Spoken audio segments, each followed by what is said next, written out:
有消息报道，中国人民大学国际关系学院副院长金灿荣于近日谈及了不少关于台海和中印边境此前发生冲突的内容，爆出不少令国人心痛的事情。想必外界都有所了解，此前中印双方在班公湖地区进行了一次激烈的对峙，因此发生了流血冲突，令我国人怎么都没想到，中印边境竟然跟对岸脱不开关系。金灿荣指出，台情报部门几乎全程参与了中印冲突，为印度方面出谋划策对付解放军。早在上个世纪70年代开始，原来对岸就已经和印度之间有军事情报方面的交流了。据悉，打从美国和中国建交后，美国很多监听设备开始撤离台地区，唯独留下了台地区的阴阳山梅园这样监听站，并对该监听站进行了升级。此外，在美国的支持下，台和印度进行了情报上的一些合作。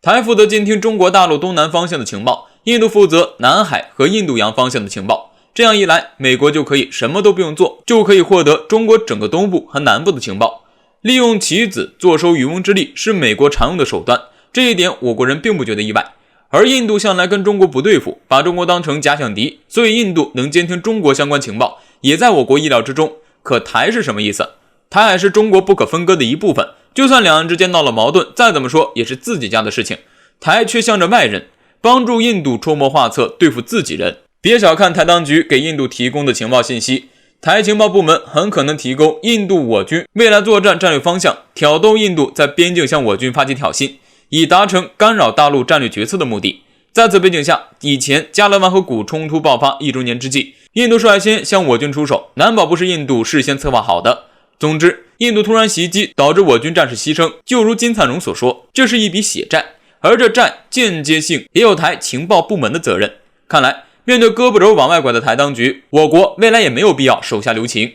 值得一提，随着如今台海问题的不断升级，金灿荣推测中国会在未来5年内完成统一大业。倘若真是这样，那么我军就要做好两线作战的准备，一方面提防美军武力介入台海，另一方面还要考虑中印边境是否会开启一场新的较量。我国不能再心慈手软，对待敌人仁慈就是对自己的战友进行屠杀，这一笔血债台当局迟早要还的，必须为自己的所作所为付出代价。当台站在中国的对立面那一刻，注定和平统一无望。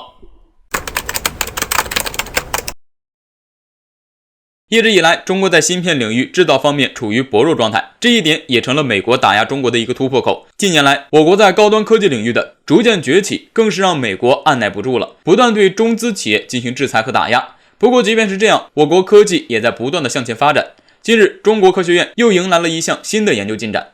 引发国际关注。印度观察人士直呼，中国已经是高度发达国家了。近日，中国科学院上海光协精密机械研究光刻技术研究取得了新的进展。该研究所提出一种光学临近效应修正技术，结果表明该技术有较高的修正效率。这类技术被归类于光刻技术，成为推动集成电路芯片继续发展的新动力。光刻机是半导体的重要支撑，被誉为新一代的半导体血液，一系列高端的设备都离不开光刻技术。光刻技术更是有工业科技的天花板支撑，可见这项技术在科技领域、重工业、轻工业方面的作用有多大。所以说，哪个国家能够完全掌握这项技术，就说明能在科技领域取得重要的成就，在世界上占立重要地位。如今中国已经更多企业的逐渐掌握了先进技术，比如像华为、中芯国际、上海微电子等这样的中国企业都在努力前进。中国的光刻技术迅速发展，也引起了国际的关注。有印度观察人士看到了这点，并感慨到中国已经不是发展中国家，而是高度发达的国家了。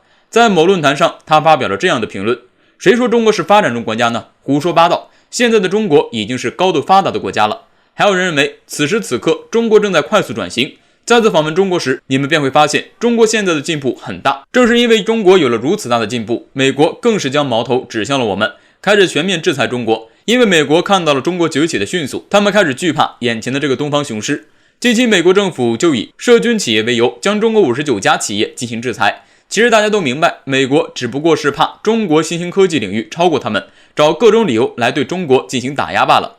中国正是因为有了重重的挑战，才有了今天的成就。美国就算有再多的歪门邪道，中国也是不会怕的。中国的科技发展迅速，是因为中华人民有坚定的意志。我们相信，过不了多久，中国科技便会碾压美国，成为世界科技强国。日前，美媒心惊胆战地报道了一篇文章，称伊朗军舰已经绕过了好望角，预计可能会直奔大西洋，美国后院要危险。如今一语成谶，伊朗海军驱逐舰进入大西洋已成事实。伊朗军方高级官员哈比布拉·萨里亚近日表示，两艘于5月10号出发的伊朗海军舰艇已经成功驶入大西洋，这是伊朗首次没有在中途停靠补给的情况下成功进入大洋彼岸，可谓是伊朗海军实力的一次重要证明。其实这样说起来，伊朗军舰光是进入北大西洋就已经让美国如鲠在喉。对于把北大西洋视作自己家后院的美国，伊朗军舰所使的这招简直就是以牙还牙，以眼还眼。值得一提的是，这次进入大西洋的军舰有2艘，均为伊朗的国产，一艘是导弹驱逐舰，另一艘却是此前闹得沸沸扬扬的伊朗准航母莫克兰后勤舰，排水量足足有12万吨。因为是改装的军舰，其仅仅只能搭载7架直升机，但是却可以携带10万吨的燃料和补给。那么美国后院这是要被伊朗给倒了吗？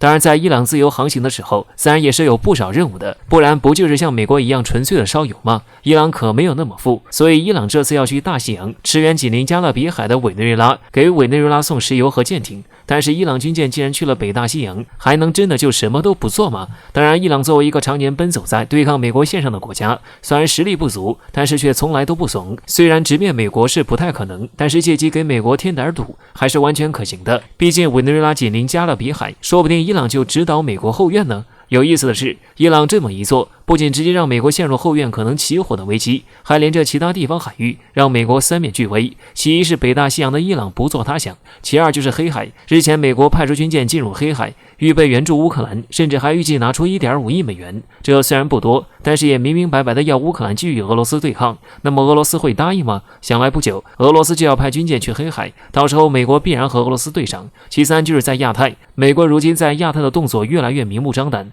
最近更是直言美国有能力武力保护台岛，阻止中国统一。对此解放军还能容得下吗？最后再从大范围来看，现在中俄依然连成一线，在对抗美国上已经有了反击的架势，所以美国如今三面还敌。中国如果借此机会和伊朗、俄罗斯联手针对美国，美国必然会元气大伤，到那时候又如何能够在台海耀武扬威呢？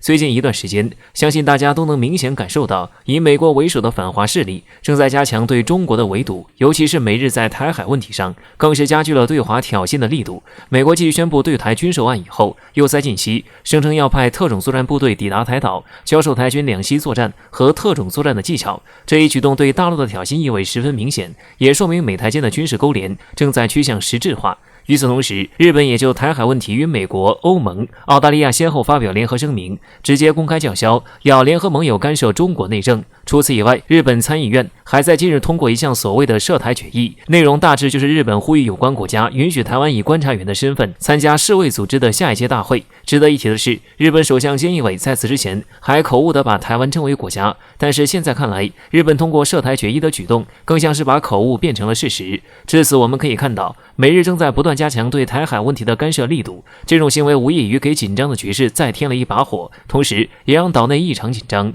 因为在美日对台海问题的干涉下，中国解放军的军事行动也越来越频繁，除了每天几乎不会缺席的军机巡航台岛，各种军事演习也在不断上演。尤其是解放军攻台主力的夺岛训练，就更让岛内分裂势力夜不能寐。因此从目前情况来看，可以说解放军是真的有在考虑用武力解决台海问题。针对这一现象，台军也是做出了解放军实现武统的3种可能性推演。第一种可能性就是中国解放军会采取围而不打的战略，利用航母编队、东海舰队、南海舰队分别包围台岛东部、北部、南部3个方向，再通过火箭军和攻台登陆部队进入作战状态，对台当局进行战略威慑，从而达到逼台谈判的目的。但是现在由于美国等国家的外力干扰，所以该战略的可行成本会有所提高。第二种可能性是解放军对台进行斩首行动，利用远程导弹或精锐部队向台岛内的重要军事设施以及相关人员实施精确饱和打击，一举端掉台军指挥中枢，使其失去统一的指挥协调，为后期的谈判增加优势。第3种可能性